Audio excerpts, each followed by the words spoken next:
வணக்கம்.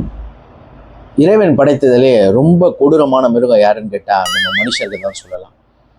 என்னப்பா இப்படி சொல்கிறேன்னா, ஆமாங்க, இருக்கிற வளத்தை எல்லாத்தையும் அழிச்சிடுறோம்.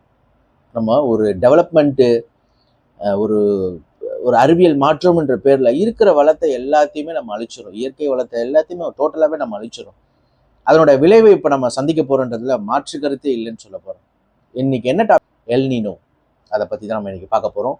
அதனோட இம்பேக்ட் எவ்வளோ பெருசாக இருக்க போகிறதுன்றதை ஃபுல்லுத்தையும் இந்த வீடியோவில் நம்ம கவர் பண்ண போகிறோம். நான் காமேஷ், நீங்கள் பார்க்குறது பொலிட்டிக்கல் ட்ராமா வித் காமேஷ்.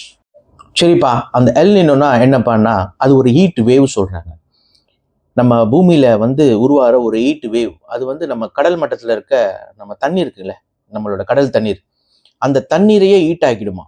அந்த அளவுக்கு அதோட ஹீட் இருக்குமா. ப்ளஸ் கிளைமேட் சேஞ்சஸ், ரொம்ப முக்கியமான டாபிக் இது. கிளைமேட் சேஞ்சஸ் இது யூஸ்வலாக கிரியேட்டட் பை யாருன்னு சொல்கிறாங்கன்னா ஹியூமன்ஸ் தான்.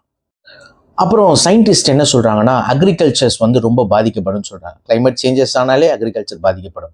அதே போல் நம்ம இந்தியாவில் இருக்கிற மான்சூன் சீசன் இருக்குல்ல, அந்த மான்சூன் சீசன் ரொம்ப ரொம்ப அடிப்படுன்ற மாதிரி சொல்லியிருக்காங்க. அதே போல் சேட்டிலைட்டோட இமேஜஸ் கீழே போகிறோம். அந்த சேட்டிலைட்டோட இமேஜஸ் என்ன சொல்றதுன்னா, நம்ம மான்சூனில் இருக்கிற அந்த மலை மேகங்கள் சொல்லுவாங்க பார்த்தீங்களா, அந்த மேகங்களே இல்லை. இப்போது ஜூன் ஜூலையில் வர மேகங்கள் மழையே இல்லைன்றது தான் நம்மளுக்கு அந்த சேட்டிலைட் இமேஜஸ்லாம் காட்டுது பாருங்க. அது மழையே இல்லைன்னா என்ன ஆகும்? அது நம்மளுக்கு தெரிஞ்ச விஷயம்தான். விவசாயம் பாதிக்கப்படும். விவசாயம் பாதிக்கப்பட்டுச்சுன்னா நம்ம சாப்பிட்ற பொருட்கள் ரொம்ப டிமாண்ட் ஆகிடும். டிமாண்ட் ஆனாலும் பரவாயில்ல, பொருட்களே இருக்காதுன்றாங்க. அதாவது குடிக்கவே தண்ணீர் இருக்காதுன்ற மாதிரி தான் சொல்கிறாங்க. மொத்தம் ஒரு 4 ஸ்டேட் 4-5 ஸ்டேட் இந்தியாவோட சவுத்துலேருந்து மேலே இருக்கிற மொத்த ஸ்டேட்டுமே இதனால் அடி வாங்குதுன்ற மாதிரி தான் சொல்கிறாங்க. ப்ளஸ் இந்த டைமில் நம்மளுக்கு தமிழ்நாட்டில் காவேரி பிரச்சனை ரொம்ப பீக்கில் போகிற பிரச்சனை இந்த சீசனில் தான். அதுக்கும் இதுவும் ரொம்ப இம்பேக்ட் பண்ணுறன்றதுல மாற்று கருத்தே இல்லை. நம்ம இதில் கொஞ்சம் காவேரியை சேர்த்துக்கலாம். ஏன்னா இது இம்பேக்ட் காவேரி இஷ்யூ ரொம்ப பெருசாக பாதிக்கப்படும் நம்ம தமிழ்நாடு ஸ்டேட்டு. டோட்டலாக ரெயின்ஃபாலே இருக்காதுன்னு சொல்கிறாங்க. மான்சூனோட ரெயின்ஃபாலே இருக்காது அப்படின்ற மாதிரி சொல்கிறாங்க. அதனால் பேடி, அதாவது விவசாயிங்க அக்ரிகல்ச்சர்ஸ் பண்ணுற அந்த பயிர்கள்லாம் ரொம்ப பாதிக்கப்படும். இது மனித இனத்துக்கே ரொம்ப பெரிய பாதிப்பை உண்டாக்குன்ற மாதிரிலாம் சயின்டிஸ்ட் சொல்லியிருக்காங்க இதை பற்றி.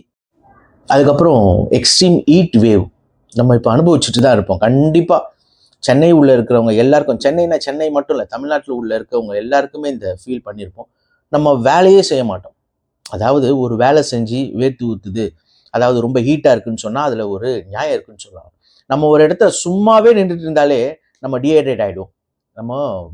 அதாவது நம்மளுக்கு இப்போ ஒரு மாதிரி மயக்கம் வரும், ஒரு மாதிரி என்ன பண்ணுறதுன்னு தெரியாமல் டயர்ட் ஆகிற மாதிரிலாம் இருக்கும். அதெல்லாம் இதோட காசு தான்.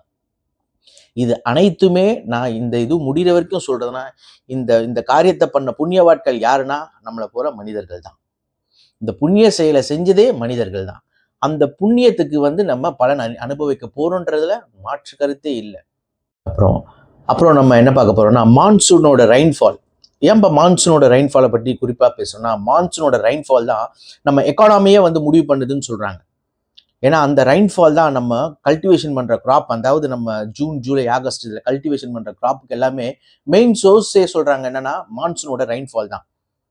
இப்போது நம்மளுக்கு ஒரு ஒரு விவசாயம் நடக்கணும், ஒரு பொருள் வரணும், அதை சந்தைப்படுத்தணும், அதை விற்கணும். இதுக்கு மெயின் சோர்ஸ் என்னது? வாட்டர். அந்த வாட்டர் எங்கேருந்து வரும்?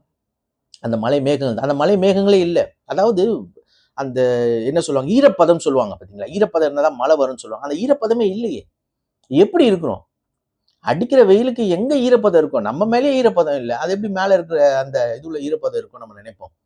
சுத்தமாக ஈரப்பதமே இல்லைன்றத மாதிரி இது எதுவுமே நம்ம பேசலை, எல்லாமே சயின்டிஸ்ட்டுங்க சொன்ன அந்த நோட்ஸை தான் நம்ம எடுத்து பேசிகிட்டு இருக்கோம். ரொம்ப பெரிய இஷ்யூவை நம்ம சந்திக்க போகிறோம். இதுக்கப்புறம் இருக்கிற எல்லாருமே இதை பற்றி கண்டிப்பாக பேசுவாங்க. ஏன்னா அதாவது வளர்ச்சின்னு சொல்லிட்டு இருக்கிற மரம், செடி, கொடி அனைத்தையுமே நம்ம அழிச்சுட்டு இப்போ இந்த சூழலில் இருக்கிறோம். இது எப்படி போக போகுதுன்னு தெரியல. இதுக்கான கவர்மெண்ட் என்ன நடவடிக்கை எடுக்க போகுதுன்னு தெரியல. அதுல இல்லாமல் இப்போ காவேரி பிரச்சனை ரொம்ப தமிழ்நாட்டில் பீக் ஆக போகிற சீசன் இது. இந்த நேரத்தில் இந்த பிரச்சனை, இதெல்லாம் எப்படி நம்ம சந்திக்க போகிறோன்றது தெரியல. ஆனால் இயற்கை ஒரு விளையாட்டை விளையாட போகுது. அதை நம்ம பார்க்க போகிறோம், அனுபவிக்க போகிறோன்றது தான் உண்மை. நம்மளோட இந்த வீடியோ பிடிச்சிருந்துச்சுன்னா லைக் பண்ணுங்கள், ஷேர் பண்ணுங்கள், கமெண்ட் பண்ணுங்கள்.